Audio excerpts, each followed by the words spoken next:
स्वागत है आपके अपने YouTube channel Atharva education home science में।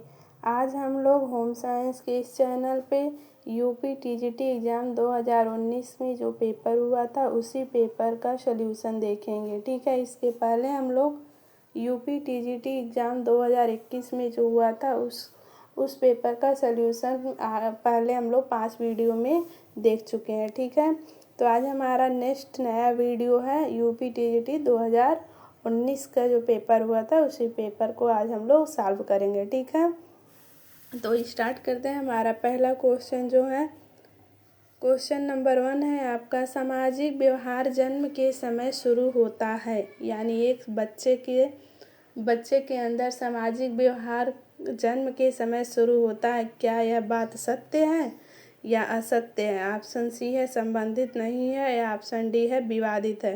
तो इसका राइट आंसर है बी। सामाजिक व्यवहार जन्म के समय एक शिशु न तो सामाजिक होता है या न ही वह सोशल होता है और न ही अनसोशल होता है। यानी वह ना ही सामाजिक होता है और न ही असामाजिक होता है, बल्कि वह समाज के प्रति क्या होता है, उदासीन होता है। जैसे जैसे आयु बढ़ने के साथ वह सामाजिक गुणों से सुशोभित होता जाता है और कुछ ही वर्षों बाद वह एक सामाजिक प्राणी कहलाने लगता है। बालक सामाजिक गुणों को सामाजिक विकास की अवस्थाओं के अनुसार ग्रहण करता है। सामाजिक व्यवहार जन्म के समय शुरू होता है।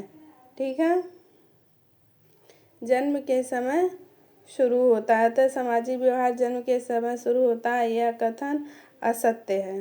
ठीक है, नेक्स्ट क्वेश्चन है क्वेश्चन नंबर 2। ईर्ष्या एक भावना है। क्या है ये भावना आपकी? ईर्ष्या एक भावना है।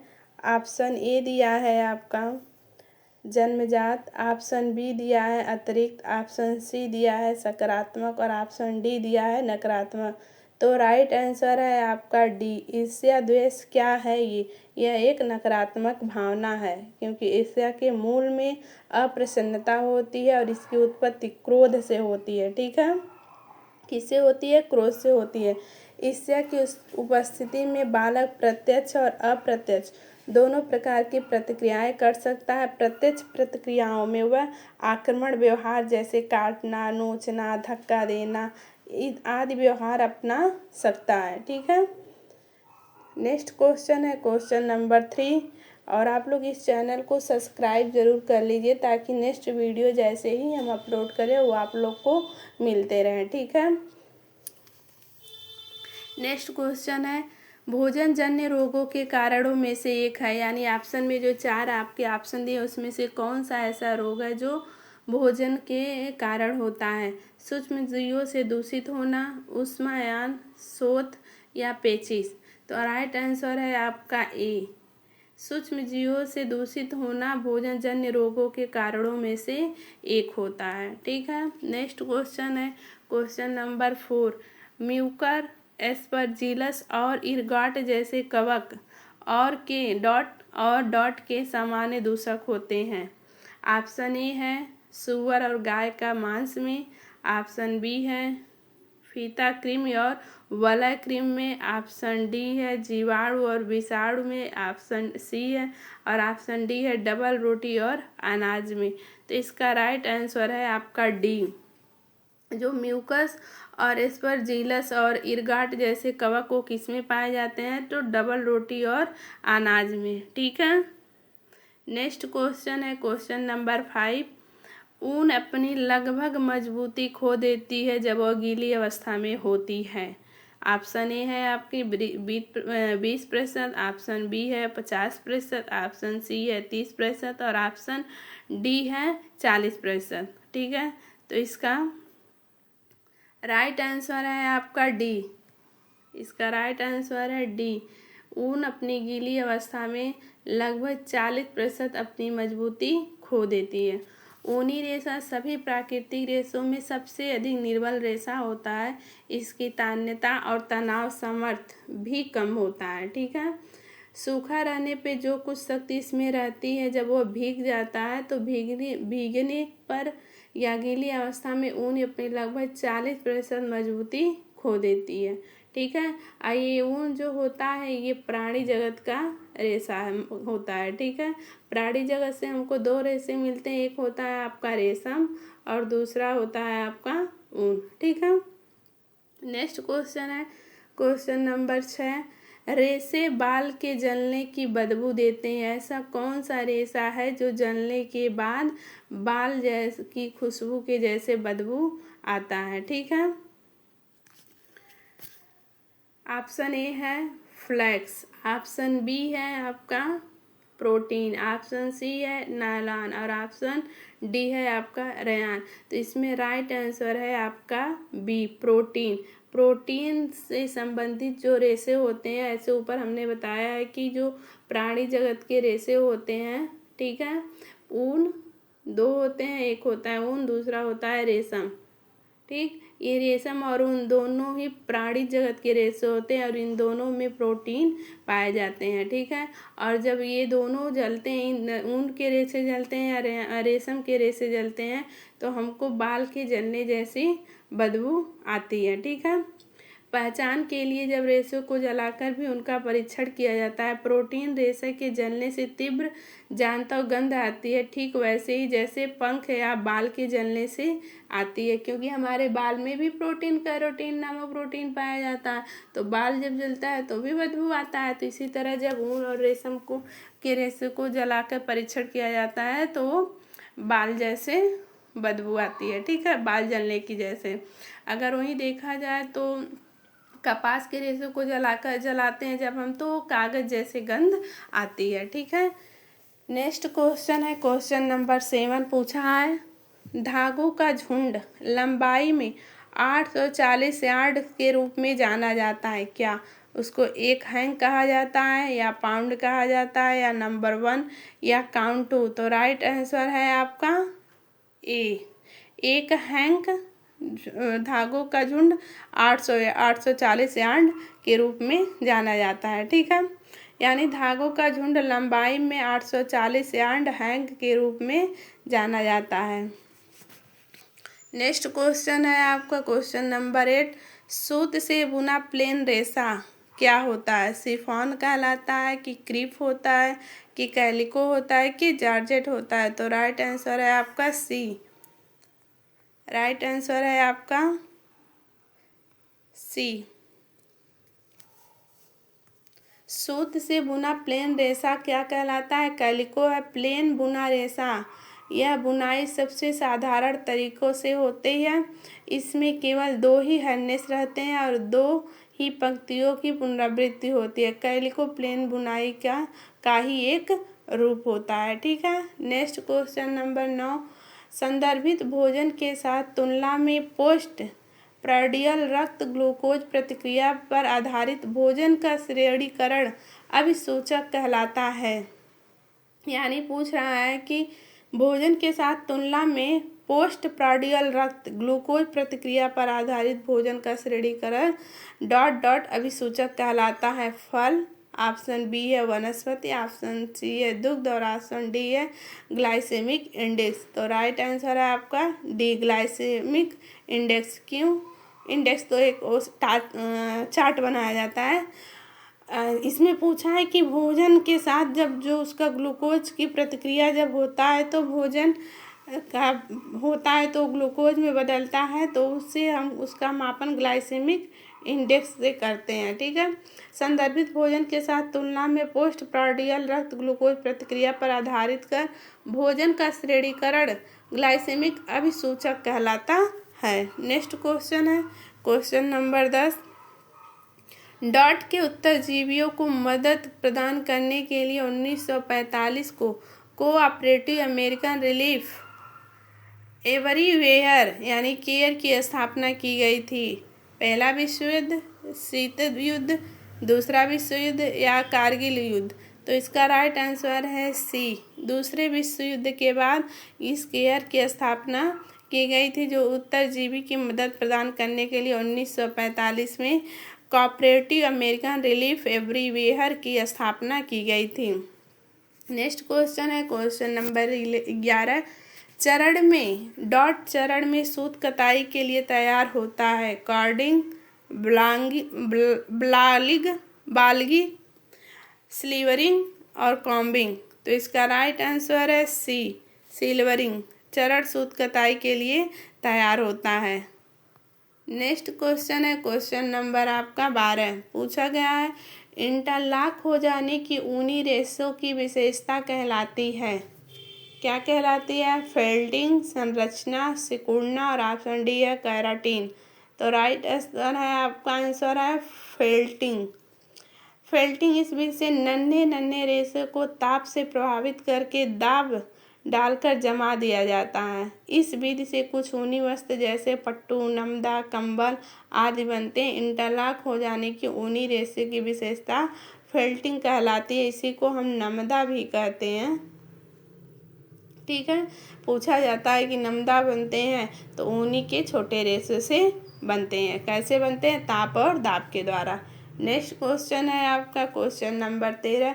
ढाका मसलिन बुने हुए पैटर्न के साथ डॉट डॉट के नाम से जाने जाते हैं, यानी जो ढाका का मसलिन है उससे बने तैयार वस्त्र को किस नाम से जाना जाता है? ऑप्शन ए है जामदानी, ऑप्शन बी है चंदेरी, ऑप्शन सी है बालूचरी और ऑप्शन डी है बूटिया। तो राइट आंसर है आपका ए, जामदानी।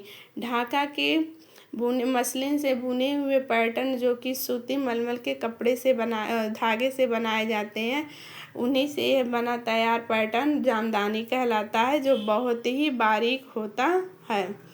कहा जाता है कि ढाका का मलमल का जो कपड़ा होता है वो इतना सॉफ्ट होता है कि उसको एक रिंग के बीच के रास्ते से भी गुजारा जा सकता है और उसकी 1 घन मीटर कपड़े को जो होते हैं उसको एक माचिस की डिबिया में भी आप रख सकते हैं, ऐसा माना जाता है। ठीक है,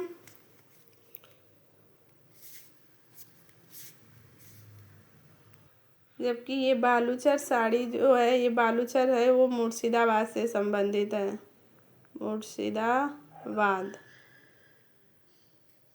नेक्स्ट क्वेश्चन है आपका क्वेश्चन नंबर 14। चिकनकारी कला का उद्भव केंद्र है, कहाँ है? तो ऑप्शन ए है दिल्ली, ऑप्शन बी है बम्बई, ऑप्शन सी है गोवा, ऑप्शन डी है लखनऊ। तो राइट आंसर है डी, लखनऊ चिकनकारी कला के लिए प्रसिद्ध है, जो कि उत्तर प्रदेश में की राजधानी है। नेक्स्ट क्वेश्चन है लखनऊ चिकनकारी कला का उद्भव केंद्र है। चिकनकारी में मुख्यतः साटिन स्टेम, मुर्री, हेरिंगबोन टाँके का उपयोग किया जाता है। बखिया विभिन्न टाँकों की मदद से नमूने के अलग अलग भाग को दर्शाया जाता है। जाली टाँकों से चिकनकारी का काम अधिकतर साड़ियों पर किया जाता है। इसके अतिरिक्त पुरुषों के कुर्ते, टोपी, कफ, कॉलर, मेजपोश, दुपट्टे, रुमाल, सलवार, कुर्ता, ब्लाउज आदि पर भी ये आपके चिकनकारी कढ़ाई बनाए जाते हैं। नेक्स्ट क्वेश्चन है क्वेश्चन नंबर 13। दिया गया है कि ढाका मसलिन बुने हुए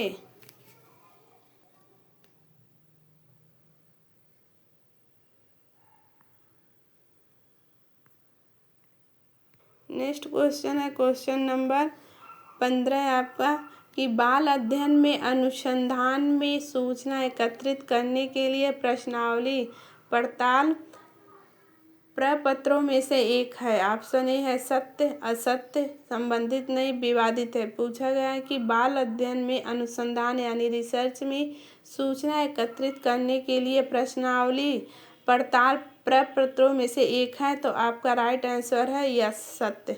ये प्रश्नावली भी एक हमारा विधि है। ठीक है, बाल अध्ययन में अनुसंधान में सूचना को एकत्रित करने के लिए प्रश्नावली विधि में भी एक है, दिया यह कथन सत्य है। ठीक है, नेक्स्ट क्वेश्चन है क्वेश्चन नंबर 16।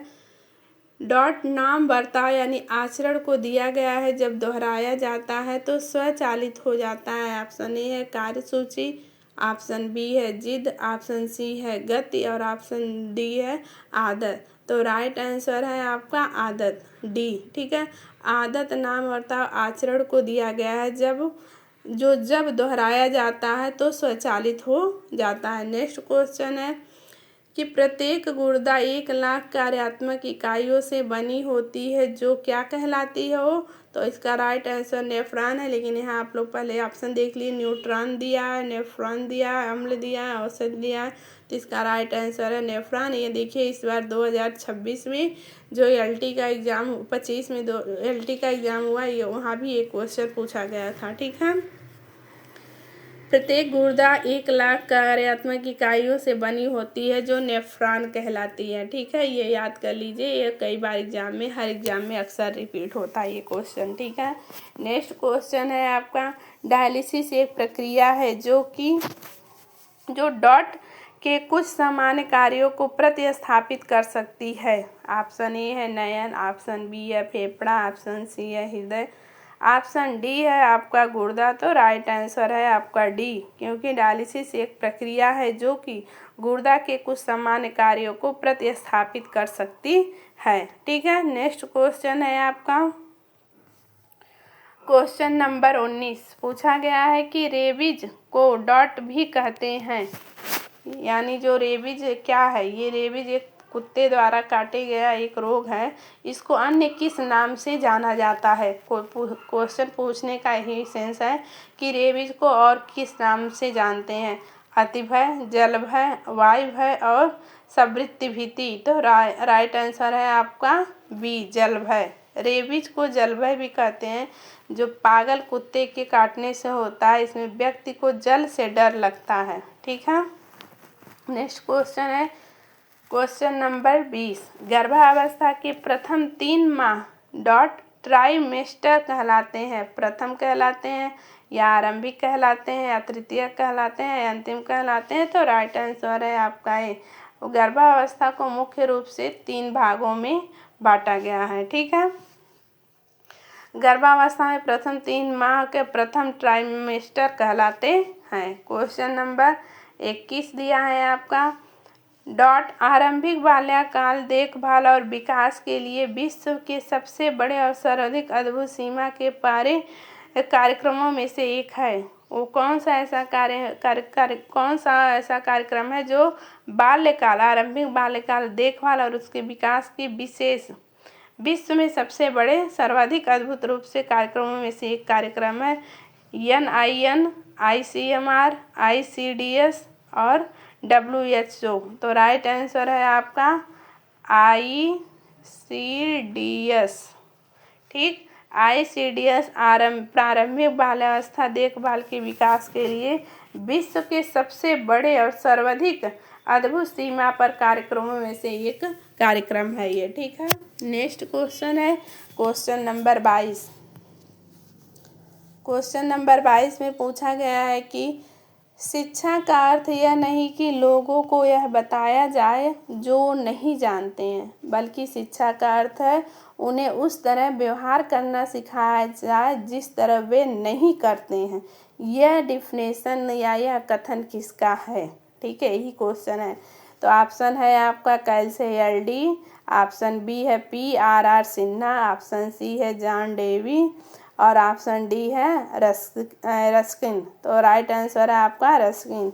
इन्होंने ही कहा है कि शिक्षा का अर्थ ये नहीं कि लोगों को यह बताया जाए जो वो नहीं जानते, बल्कि शिक्षा का अर्थ ये है यह उनको सिखाया जाए जिस तरह का वो व्यवहार नहीं करते। ठीक है, नेक्स्ट क्वेश्चन है आपका क्वेश्चन नंबर 23।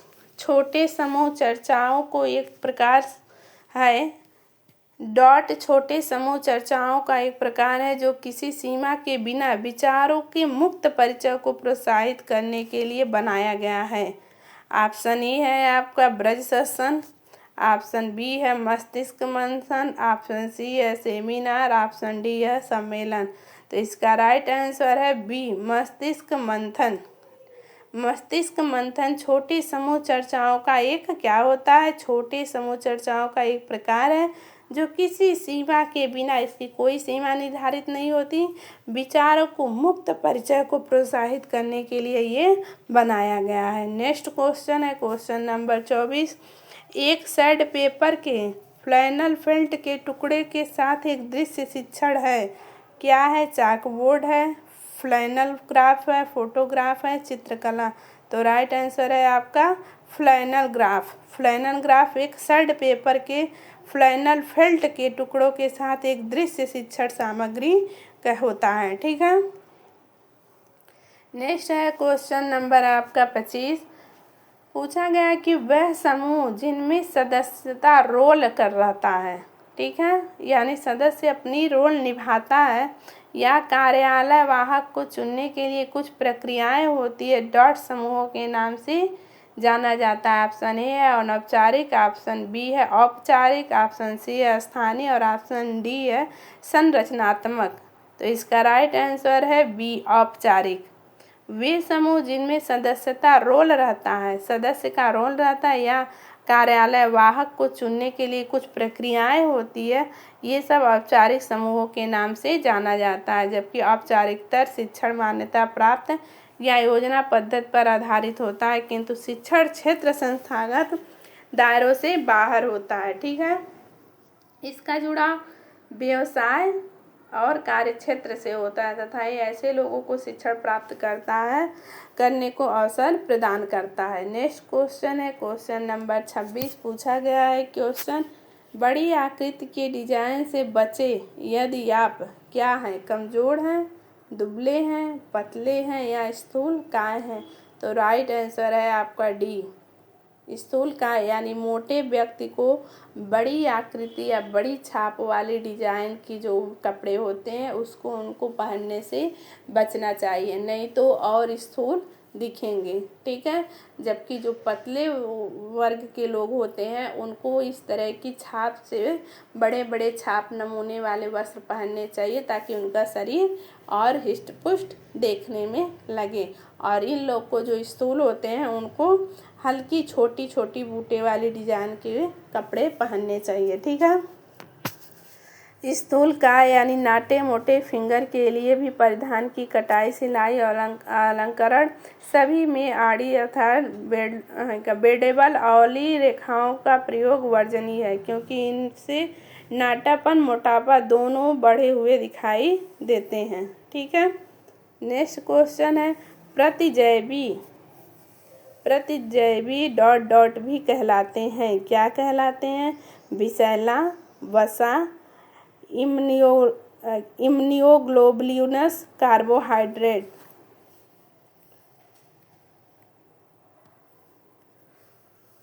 तो इसका ऑप्शन दिया है, इसका ऑप्शन नंबर सही है सी इम्यूनोग्लोबुलिन। बल्कि ये विषैला तो एक विषैला पदार्थ है, जबकि वसा और ये कार्बोहाइड्रेट आपके माइक्रोन्यूट्रिएंट के अंतर्गत आते हैं।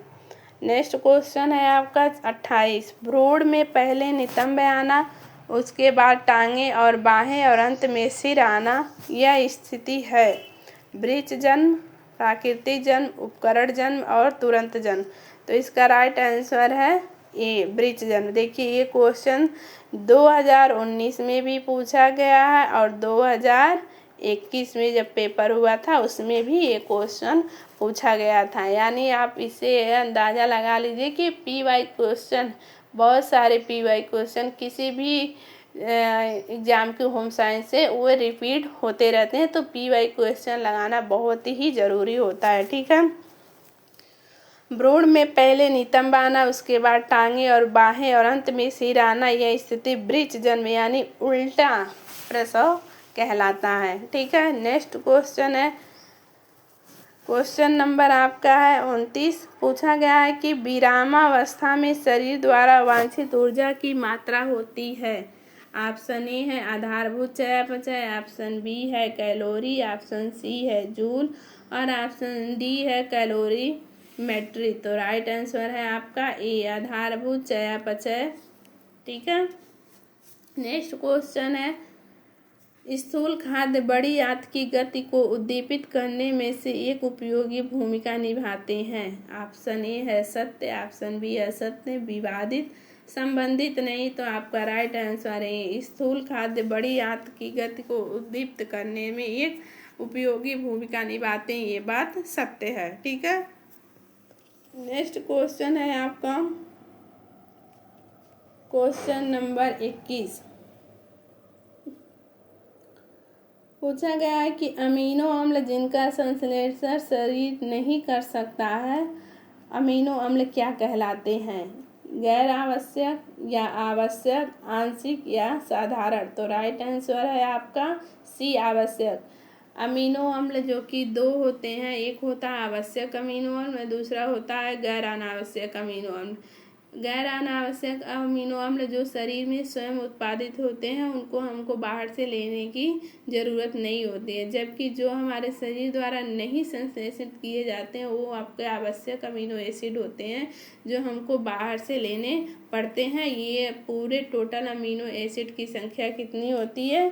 20 होती है। ठीक है, देखिए प्रकृति में 20 प्रकार के अमीनो अम्ल पाए जाते हैं, जबकि 10 अमीनो अम्ल बाहर से लेना पड़ता है और 10 अमीनो अम्ल आपके शरीर में अमीनो जिनका संश्लेषण बाहर शरीर नहीं कर पाता है। ठीक है, और वो आवश्यक अमीनो अम्ल कहलाते हैं, और 10 ऐसे होते हैं जो अनावश्यक होते हैं, वो शरीर स्वयं उसको बनाता रहता है और संश्लेषण होता रहता है। ठीक है, और ये जो आपके आवश्यक अमीनो अम्ल 10 हैं, देखिए कौन कौन से हैं।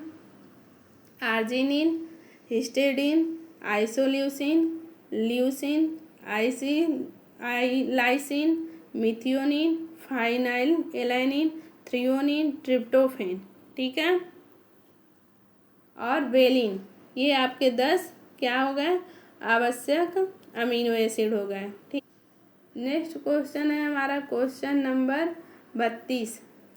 इसमें क्या पूछा गया? क्वेश्चन नंबर 32 है आपका, डॉट घरेलू शर्करा के लिए वैज्ञानिक नाम है लैक्टोज, माल्टोज, सुक्रोज और डेक्सट्रोज। तो राइट आंसर है आपका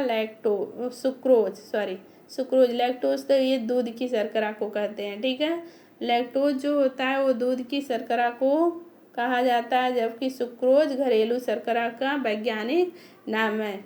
सुक्रोज घरेलू शर्करा के लिए वैज्ञानिक नाम है। गन्ने में 10 से 12, चुकंदर में 12 से 15 तक इनकी संख्या प्रतिशत होती है। अल्प मात्रा में फल, शहद, कुछ विशेष प्रकार की सब्जियों में भी पाए जाते हैं। सुक्रोज एक डाइसेक्राइड के अंतर्गत आता है। सुक्रोज जल में घुलनशील एवं रवे के रूप में मिलता है।